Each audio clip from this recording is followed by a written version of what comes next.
Yes, I, horsepower addicts, is Bobby killing them no crime scene down at St. Pro Antigua, Leeward Island Hurricane Protection. I know you guys been hearing a lot of stuff about the machines that we have down here. So I'll give you a little guided tour of one of them and let you guys know what's going on. So down here we have our 671 blower. On top we got our bird catcher. Brah, brah.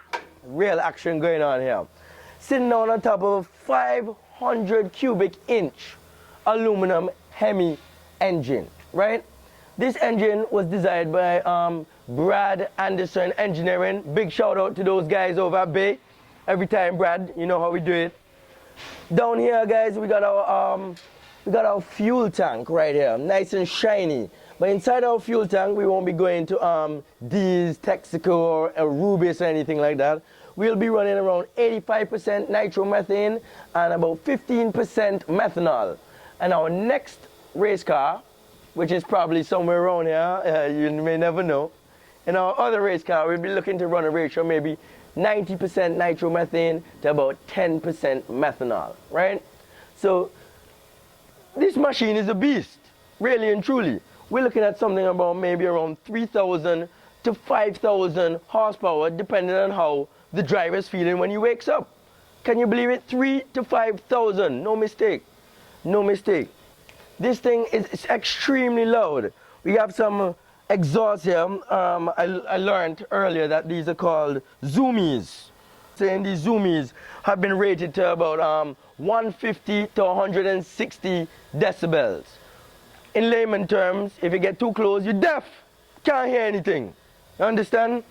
Now, before I get to my fire extinguishers, they're not exactly regular fire extinguishers. These are coal fire halon tanks. In the event of a fire, we have a little lever over here for the driver who he just pulls it. Maybe he thought it would be an ejector seat or something, but even better, we have these halon tanks that will actually out the fire for you. Safety first. Also behind here, guys, I don't know if you can see too well, but we got a Lakewood titanium can behind here for protection, just in case our transmission decides it wants to blow up. Knock on wood one more time, you know what I'm saying? But yeah. What we saw, we had cars coming in from St. Croix and St. Martin back in the day when I was racing, and we could hold our own. But I got out of racing a bunch of years ago, and I hadn't gone to any races. I went to this one a few months ago, and this little rotary King of Cali was the dominant player, and he put some licks on our backsides, as they say down here. So I thought, okay, well, even when I was racing, like I could bracket race against Predator and Animal and Catch a Fire and all those other cars, but they were pretty quick. Like heads up racing, I didn't have anything for them. So I decided, well, no one's ever run a nitromethane car in the Caribbean. This is the first nitro car to come. I checked with the guys at Port Consolidated who export the fuel, and they said in all the years they've been doing it, they've never once sent nitro. So we're pretty certain this is the first nitro car. It's an experience you're never going to forget. Like when this thing lights up, it is the loudest, most ground-shaking.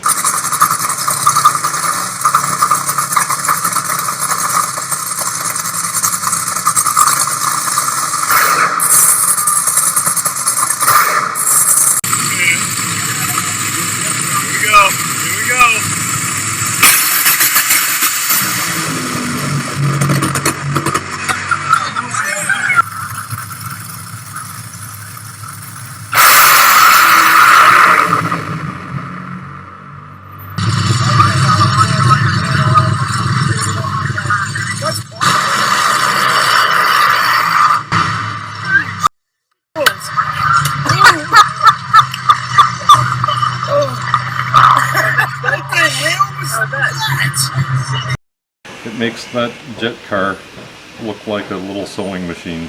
Like it really doesn't. Until you've heard it, you just don't know. But nitro is a really, really cool fuel that, man, it makes a lot of noise. So we decided now when Catch a Fire or when St. Croix or Trinidad or Aruba, whoever wants to come, let them come. right now, I think Antigua's got the fastest car in the Caribbean. Well, just for our viewers, some folks, they know Kevin, they know the Vega. Yep. But for the other folks just coming into the arena, they'll be like, who's this dude? I don't know this dude. So give them an idea of who Kevin Terry is and the Vega and what you did back in the days of the Vega, the Hurricane Vega. We had some good success with the old girl. It ran good. It was an easy car to drive. My God, it was fun to race that car. We turned the wind light on a lot. We went close to 3 years without losing a local race. We've held the quarter-mile record with that car for, I think it's 14 years now. Like we posted the first 8-second run with it when we'd go to St. Croix, when we'd go to any time we'd have foreign competition. That old green car would always be the odds-on favorite to win. So it was pretty cool. We had a lot of good runs with it. I love the car. It's actually coming back. I sold it to Lou Elder. He sent it overseas. It got complete rebuilt, and it's just about ready to come back. So really can't wait to see it going down the track here. Oh, so it's still locally owned. Okay, cool. It is. So in terms of power now with this new machine, what are we looking at? You say it's alcohol, so we know we have some not alcohol. It's nitro. Nitromethane. Oh, nitromethane. Let me get that. There's a big difference. People talk about methanol. There is such a huge difference between methanol and nitromethane. A normal gasoline engine needs 14.7 pounds of air for every pound of fuel it burns. This engine, this fuel, needs 1.7 pounds of air for every pound of fuel you pour through it. So you're literally just pouring it in like it's coming out of a drum.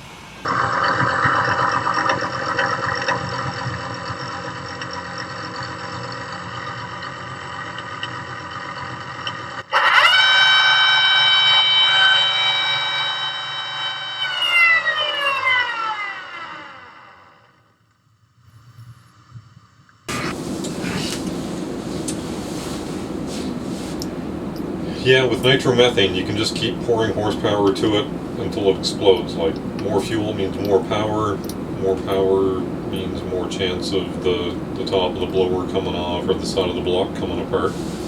The real problem when one of these things comes apart, aside from the cost of the engine, like when they do explode, there's not a lot left of them usually. The real hard part though, like, you gotta remember, we're pumping 1 gallon per second of nitromethane through this engine.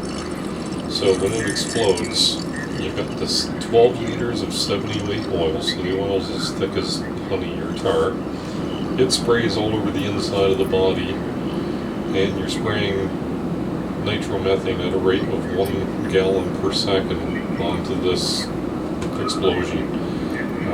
There's no such thing as a small fire in a nitro car. Like when they start burning, well, Al Worsham had one burn in Indianapolis. It really didn't look like it was ever going to go out.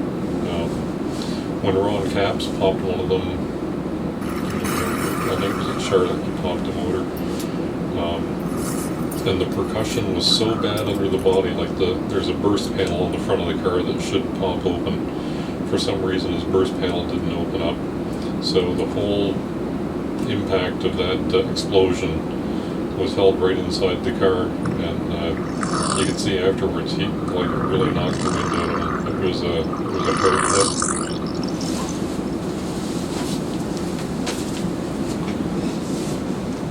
hit. In terms of horsepower, how much horsepower? Well, what we're going to go to the box with, like first time out, easy run pass, maybe 3,200 to 3,500 horsepower.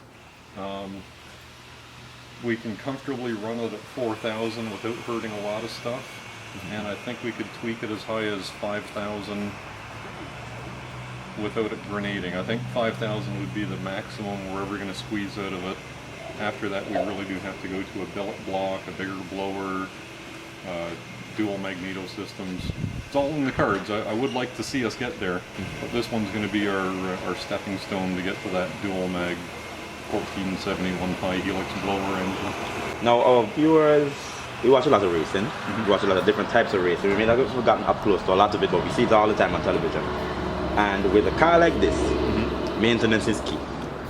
So in terms of after every run, Everything. similar to the funny cars, All it is I funny guess car. it's right. You Like still this. have to do some sort of maintenance. When you see what John Force or Cruz Pedregon or what these guys do after a run, well, this is that car. We've got to pull the heads off, we pull the blower off, check clearances on everything, valves need to be set. So you've gone to a next level. This is another level not seen before by Antigua. So you have a team of what, 3 people, 4 people every race. They're gonna have to go with your team because 25. 20 what?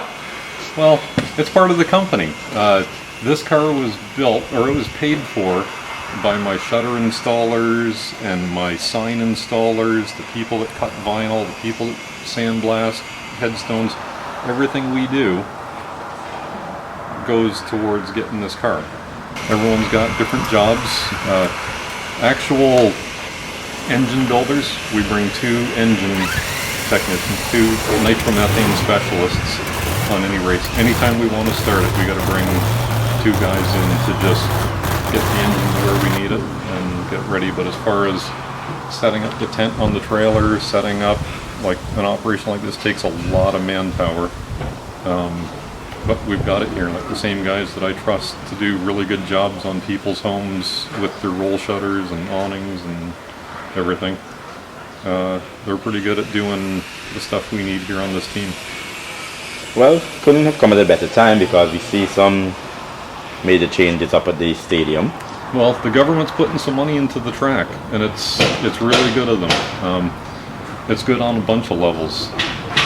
Motorsports tourism is big. Like I've been a big proponent of this for a while now. I sponsored a big offshore race boat up in Key West, because when you look at the demographics that go to the nationals at Key West, they are our people. They're beach-going type of tourists. You got 110,000 people descending on Key West for the nationals, so we decked the boat out all in Antiguan flags and graphics and soundtrack and everything. It was a really great night. What the government's doing out here at the stadium makes a lot of sense. The land was there. We've got the stadium in place, and yeah, back in the day when we were running, we had guys from Grenada coming here. We were running in St. Croix. There was a lot of money spent intra-island. It makes even more sense now that we got the fastest car. Invite everyone, get the guys from St. Martin and St. Croix and Aruba to come here and put the car with the big Antiguan flags all over it, give it a good beating. So to wrap it up, so it's fair to say that we have King of Cali right now. His number is just pending, right? They've changed the classification, so I'm not even racing in they don't have me in the, what are they called, the Outlaw class. They've made a new class for this car. It's okay. I think if King of Cali wants to chat, or if Catch a Fire or any of them want to chat, No grudge. they're welcome to come into my class. We'll race anyone they want to put beside us. And yeah, to answer your question, I see very little concern that Antigua's got a car that can't beat King of Cali. That will not happen. Alright, horsepower addicts, that's it, the end of our guided tour today. Please stay tuned for episode 3. I won't even tell you what's coming in episode 3. You just gotta stay tuned and check it out. Bobby Killing them, no crime scene, every time.